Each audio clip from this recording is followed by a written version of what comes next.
Hi, I'm Tony McClelland, Case IH Crop Production Sales Specialist for parts of Illinois and Missouri.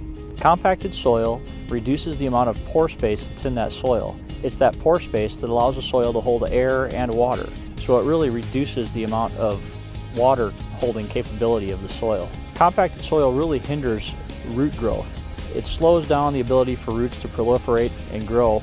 It also slows down the ability for soil to absorb rainfall and allow nutrients and moisture to move throughout the profile of the soil. All of this adds up to costly yield loss.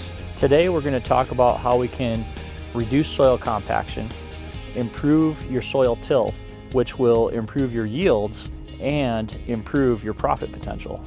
Hydraulic compaction is caused when soil is at or near its maximum moisture holding capacity. As that water drains down, it collapses that pore space and causes the compaction. When possible, you should avoid driving or operating equipment on wet soil. Another type of compaction is surface compaction.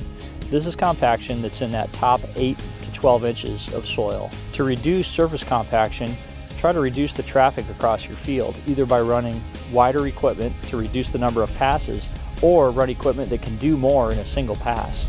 Also, your choice of tires and inflation can affect compaction. By choosing tires that are either taller with longer footprints or wider with more footprints, or by lowering the PSI, can help reduce that yield-robbing soil compaction. Just make sure to always follow the manufacturer's guidelines for setting tire inflation based on the load that tire is carrying. Jody DeYoung-Hughes, a regional extension educator in crops and soils from the University of Minnesota Extension, says that axle loads less than 10 tons per axle can keep compaction in that top 6 to 8 inches of soil.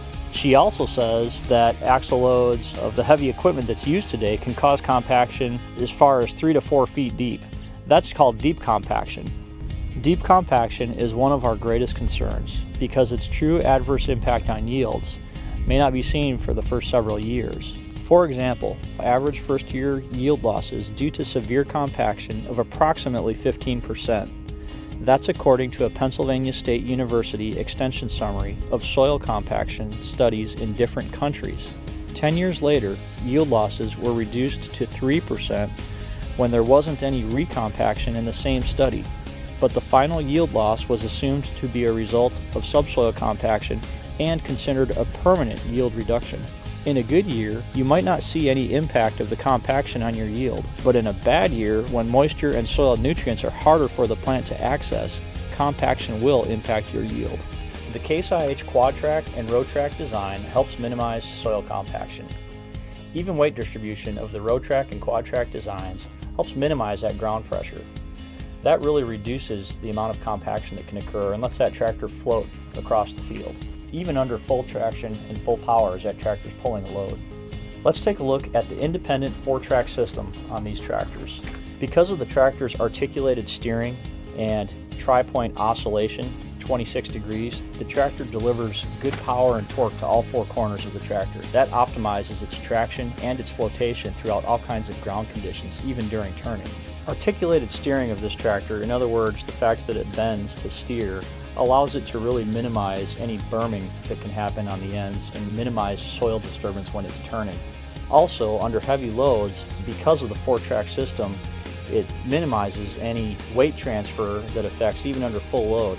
If I compare this to a 2-track tractor system where there's only 2 tracks, as it gets under a heavy load, it transfers weight to the rear part of the tracks, which really you start to lose that ground contact and increases compaction. Also on a 2-track tractor, because of the nature of the bulldozer or skid steer's type of turning, they really tend to throw berms or ridges wherever they turn in the field. Each track actually pivots up and down 10 degrees, which allows it to follow ground contours, and each track does this independently, so all 4 tracks are always at good ground contact all the time. We've actually got 5 pairs of wheels, idler wheels and roller wheels, so there's actually 5 sets of axles giving it good contact to the ground to spread the weight out to minimize soil compaction. As previously mentioned, axle loads of more than 10 tons per axle can contribute to yield-robbing soil compaction as much as 4 feet deep. The Case IH Quad-Track and Road-Track design, by adding more axles, helps reduce that effect of deep soil compaction. For example, let's take a 60-foot field cultivator pulled by a 600 quad track. The tractor weighs 60,000 pounds and has 10 axles. If you divide that 60,000 pounds out over the 10 axles, that's 6,000 pounds, or 3 tons per axle. That's much lower than the recommended amount of 10 tons or less per axle, minimizing your chances of causing deep compaction. Deep compaction will result in permanent yield loss. So to minimize that deep compaction, let's look at reducing traffic across our fields. We can do this a couple ways: by eliminating passes across the field with wider equipment, or by using equipment that does more in a single pass.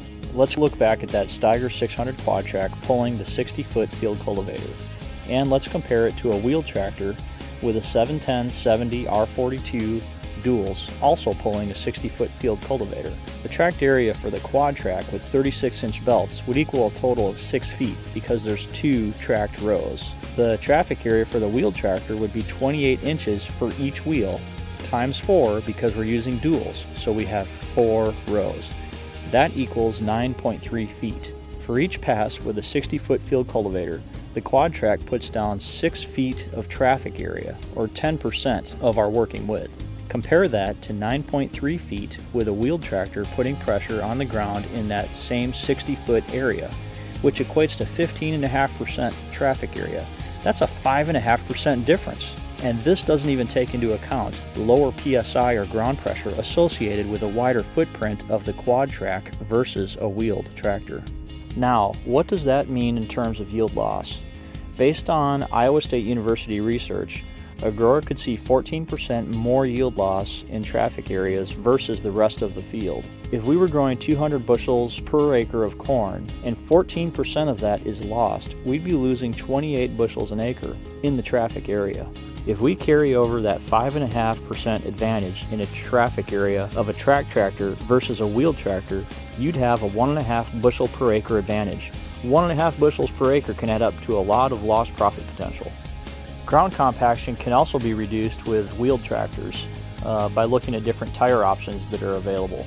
Case IH offers a full variety of tire sizes and types from the factory, such as increased Flexion technology or IF tires, which allow the tire to carry a lower inflation pressure, and with a softer sidewall, that tire actually can reduce the ground pressure or the footprint of the tractor. You can learn more about agronomic design by visiting caseih.com, where you can sign up for informational emails.